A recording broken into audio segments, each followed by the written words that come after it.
biggest, I think, topics in sports coming from this weekend was Juwan Howard. Yeah, that was. I can't say he was throwing punches, but swinging. Yeah, I mean, he made contact. That's for sure. Yeah. So, look, you want to break it down from the beginning here.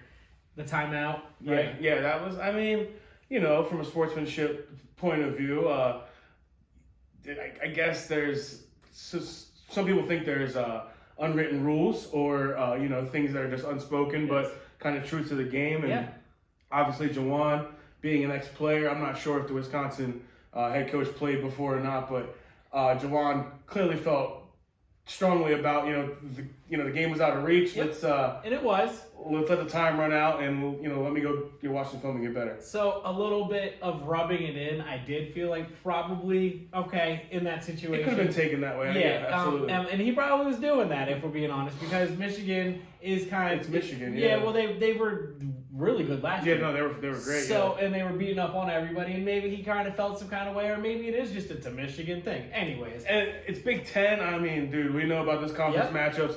And it's getting close to March, so he's got to show his team that he's got like that fire to their ass and say, hey, we're here. I'm willing to talk shit, so don't even look dumb. And I will definitely, hopefully, and we haven't even covered baseball at any point yet. Oh, absolutely. But baseball, the unwritten rules thing that you said. So I'm somebody who, listen, I think unwritten rules are dumb. I'm never for them. Yeah, no, because if it's not written, it's the ball game. Right. Right? So look, there's rules there for a reason, and there's not rules there for a reason. So I look at it this way.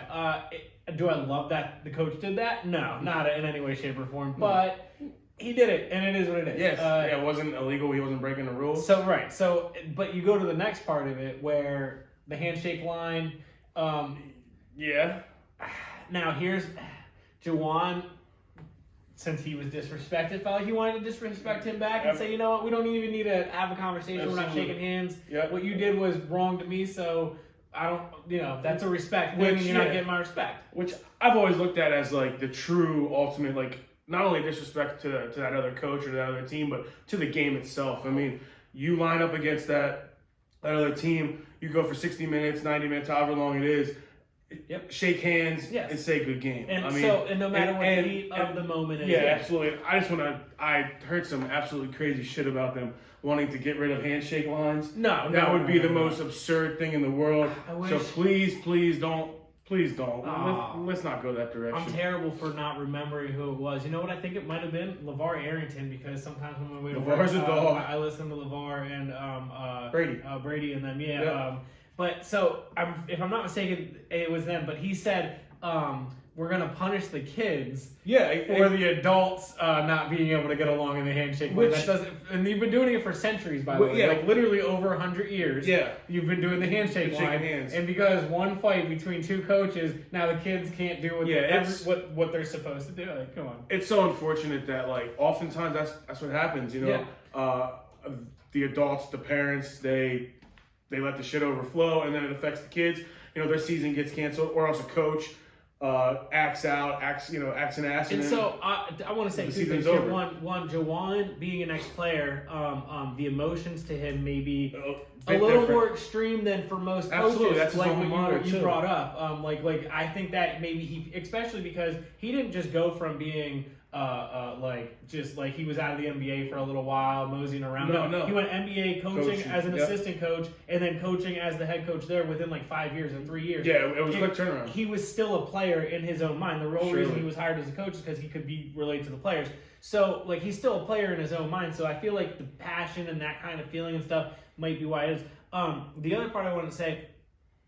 So in the handshake line, the disrespect thing, I agree with you. Like that is the ultimate form of this is now, now I am drawing my line. It's personal, yeah. What you did to me is why I feel this way, whether that's right or wrong, and whether what he did is right or wrong in return. Two wrongs don't make it right, whatever. But I do feel like you're absolutely right, and that was the message he was trying to send.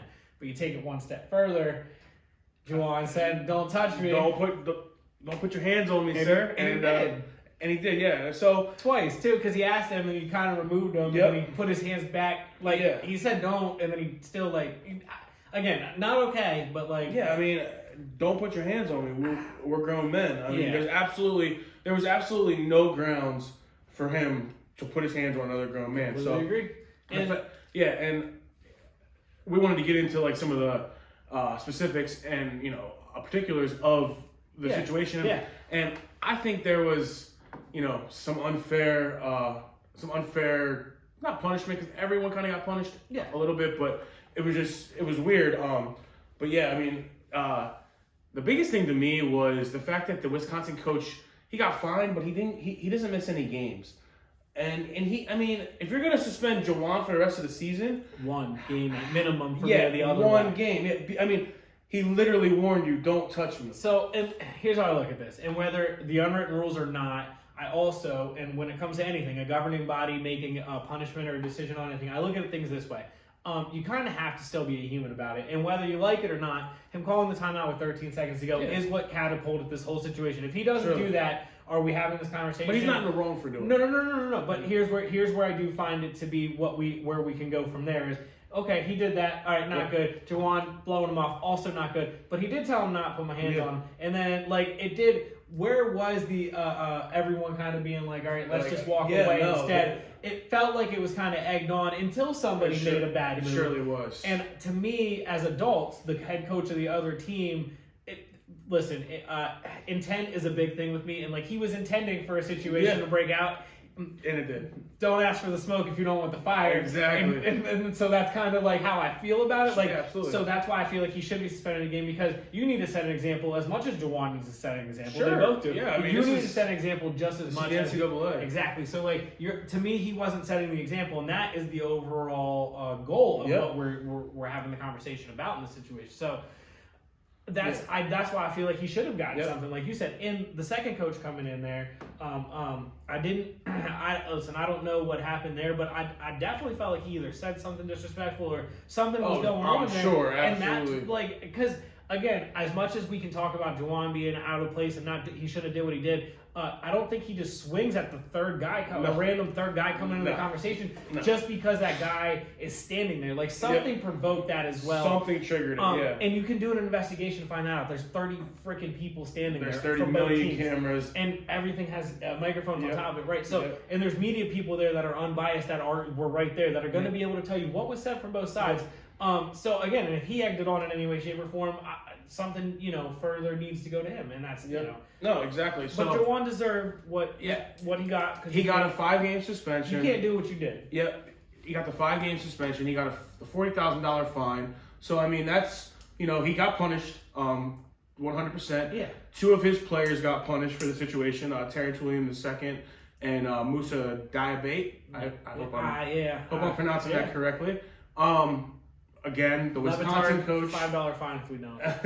The Wisconsin coach, like we mentioned, he got a $10,000 fine, so didn't really hit his pocket too hard. Right. And he's not really being reprimanded for putting his hands on another grown man. Yeah, and that's what I was just gonna say. Let me keep it real here. Somebody's probably paying for that from his side and the other side. And I'm honestly this is not even something that I think they should have added in on some punishment or nothing like that. But watching the Wisconsin coaches walk away and the smug looks on their face, that didn't sit right with me either, because you knew you provoked him to do something. It was terrible. Situation. It was terrible. So to me,